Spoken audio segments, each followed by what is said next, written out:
In the earlier video, I explained about the functions that are defined by Cartesian equations and how to quickly calculate the differential equation, the first-order differential equation of those functions, something in so-called differential form.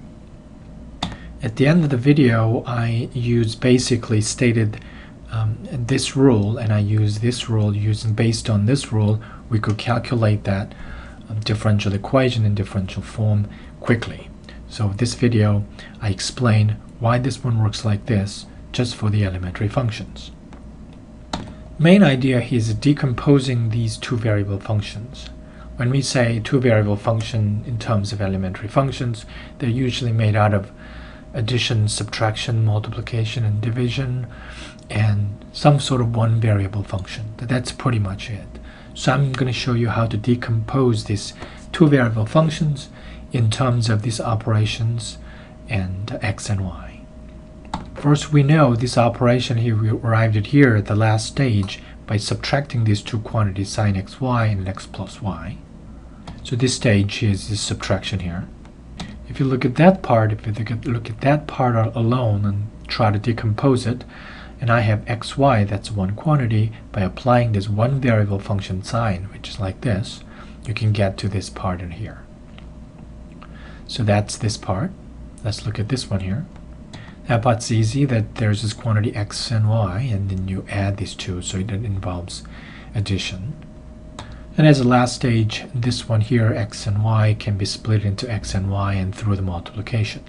So if you have some elementary function written explicitly in terms of x and y, you can probably decompose it down to this level, such that this individual component before you go through any operation here is absolutely one variable function, or probably just this one variable x and y here. So outline of the explanation goes like this. We're about to differentiating this one with respect to t, where x and y are viewed as a function of t, and assuming that the chain rule I showed, the law that I showed earlier, works for this function and that function, and show that if you go through addition and that law still holds to this function as well, if we assume in previous level that law holds. Now how are we going to show this one holds, because that's what we assume, to show the law holds for that function. It's like a mathematical induction. It looks pretty much like that. So we show that if we assume that function, the law holds for that function and for these two functions, and as we go through sine or addition, and we can show the law holds for that function and that function as well. So basically, this step here we just did is repeated over and over. Again, we assume in the earlier level the law holds, and you go through a new operation and show that through that operation the law still holds after you went through that operations. But if you think about it like the mathematical induction, whole logic based on the very first case, if you keep tracking backwards, there's got to be something that you can actually be able to prove that the law holds, so which is this one variable function level. So we're going to look at one variable function here, one variable function at the end, and actually prove that if you have two one variable function and go through this type of operation, the law that I showed actually holds. So that's roughly the outline. So let me show you this intermediate step that I was talking about. It's a clear statement. Here I don't go through all the proof of a product and addition and multiplication and division. Once I show how the product rule goes, that's pretty much the same, so I focus on the product rule and not showing the proof of the other three arithmetic operations. So the statement goes like this. We have two functions, f and g, both two variable functions, for which this derivative rule holds. So if you differentiate this function, two variable function, composed with t, so x and y is no longer independent variable, but a function of t, then how is it going to be differentiated? Look at this f as a function of two independent variable, partial derivatives, and multiply that dx dy. So that's exactly the law. So what we're about to prove it here is this fundamental law, but we're assuming this law holds for some preliminary level. So here like that, for these two functions, that law holds. So now the function we're looking at is a product of these two functions. If these two things holds like this, is the derivative rule is going to still hold. This kind of law still holds for the product of these two functions, and that's what we're about to show. This is stated here, the derivative of this function with respect to t goes exactly like these two pieces involved in the definition of capital F. So here's a chain rule version. So we have one two-variable function. For that, we have this chain rule works like this. Now the new function is composed with one variable function, g of xy is a quantity. It's the one variable function composed with f, and this is now a two-variable function. If you differentiate that, it still has this chain rule works exactly like that. So that's basically these two operations, arithmetic operation and the chain rule. If this holds, you can go all the way down to the very bottom level where individual pieces are one variable functions. So let us prove this case here, which is a product rule for which we assume that chain rule works for these two functions. Now I was wrong, I'm not doing the product rule, I'm doing the very base case. So suppose we have this chain of arguments that depends on something, the very base case where the functions involved here is one variable, not two variable functions. So we have one piece of one variable function, another piece of one variable function, both different in x and y. That's only the meaningful case. If you take the product of it without assuming anything about f and y, we show that this function, the very basic base case for which this chain rule works. Since the product of two functions where x and y are functions of t, we're going to use the product rule.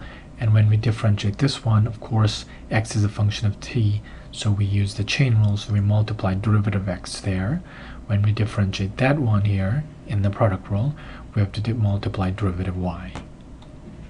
And these are the derivative with respect to x, and this is the derivative of this function g with respect to y. So if you collect like a differential form, x dot here and everything else on this side, pretty much in front of that factor, and y prime, y dot there, and it's here, and you can see this one is really this whole thing differentiated with respect to x and leaving y as a constant here. This whole part is depending on y, and y is a constant, so it serves as a multiplicative constant there, constant factor. The same goes here. This treated as a, you can easily see that this two variable function, and this part treated as a multiplicative factor, so only this part's differentiated. So that's exactly partial x, and that's exactly partial y. So it can be written as like this. So that's the proof. If you have two variable function completely as a product of one variable multiplied by another factor that is completely in the other variable, then this law we stated here holds.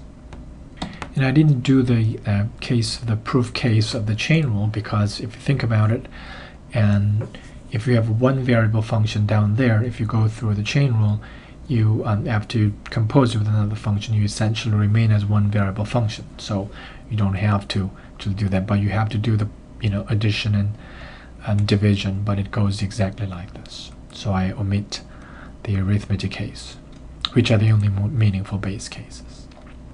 So we establish the base case. So intermediate cases are if you're in the intermediate level where your function is a product of two variable function, and we assume this one we have a chain rule, for that one we have a chain rule, we have to show that this one also obeys the chain rule.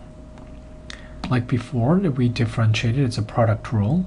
So look at it here, when I differentiate the first factor, I use the chain rule of for that little f. So this is the mini version of a chain rule for that part f. So you can see the partial x multiplied by dx dt, partial y multiplied by dy dt.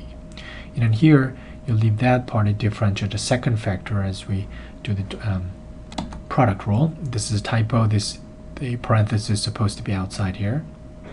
Sorry about that. But this one differentiate partial x and multiply by derivative of x with respect to t, and then here. So that's the product application using the assumption.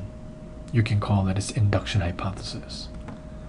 Now if you collect x dot, here's x dot, and there's x dot, but this is not multiplied. Sorry about this typo again. This is only multiplied here. So these are the two terms. So the partial f with g in there, and that has x dot in it. So f with a partial x in there. So that's everything that has x dot in it. If you collect y dot, this one here, partial yg, that's there, and this one f partial yg, right there. So these are the collection of x dot and y dot. So if this is the partial derivative of this function here, and that's the partial derivative y of that function, we are proving this result. Let's check that. If you look at this function and doing the partial derivative, of course you have to differentiate this function first. So that's exactly what we're doing. You differentiate that first function with respect to x, and g is there, and f has appeared as a factor, and differentiating this one with respect to x, that's exactly the partial derivative of this function with respect to x. And that one you can check in here, that it works exactly the same way. We have df and dg. This time we're doing this one only with respect to y. So this is a partial with respect to y of this product. This is a partial x of that product. So we have proved this statement here. This two variable function, the product of another two variable functions, is exactly have this shape of a derivative. So last part is a proof of chain rule here. So we're looking at a two variable function which is constructed in the following way. There's a two variable function and go through one variable function through the composition. So if we assume the chain rule works for the g part, the chain rule going to work for the capital F, the whole thing. So basically this is going through chain rule of a one variable function f there. So as we differentiate this capital F, apply the chain rule to this one variable function f, so leave the quantity inside and multiply the derivative inside. So when you differentiate it inside, we can use the chain rule. That's the hypothesis. So I wrote down the chain rule for the little g part here. So I collected x dot and y dot like we did for last time. So x dot here is nicely separated. We just distribute it here. You can collect that, and that's exactly what's in front of x dot. That's in front of y dot. Let's see if that's the partial derivative of this function with respect to x. Then since this is one variable function, you're going to just differentiate it as one variable function and differentiate this one with respect to x, multiply. That's exactly the partial derivative. And that one, exactly the same form, except there's a partial derivative y part, and that's exactly partial derivative of this capital F. So we can write it like this, then that makes a proof. And even if you go through this chain rule, the partial derivative law still holds for this kind of functions. So let me go back to the original chain and see if this is convincing. So I'm showing you the picture again. If we have this two variable function constructed using this basic method, which are the most explicit exact answers we encounter in this level, you can decompose it via these operations. And I was claiming at the bottom you will end up at one variable function in here and there, and then going through in the next step through these basic operations, arithmetic operation, or some sort of chain rule, one variable chain rule. So is chain rule holds for that two variable function? It depends on whether these two things are holding. So these two depends on the earlier level holding. And at the bottom chain, if I have a one variable function like this, is this process is going to work? Chain rule works for that one. That was the base case I proved. And if I have one variable function and I add it like this, is this function is going to satisfy that two variable chain rule? That's the base case I showed.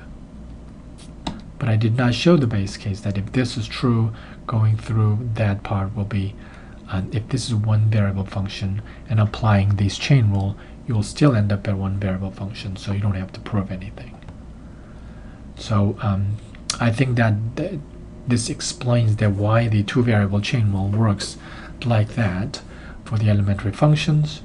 Then you can understand that law more hands-on way like this, more down-to-earth way of understanding that. Thanks.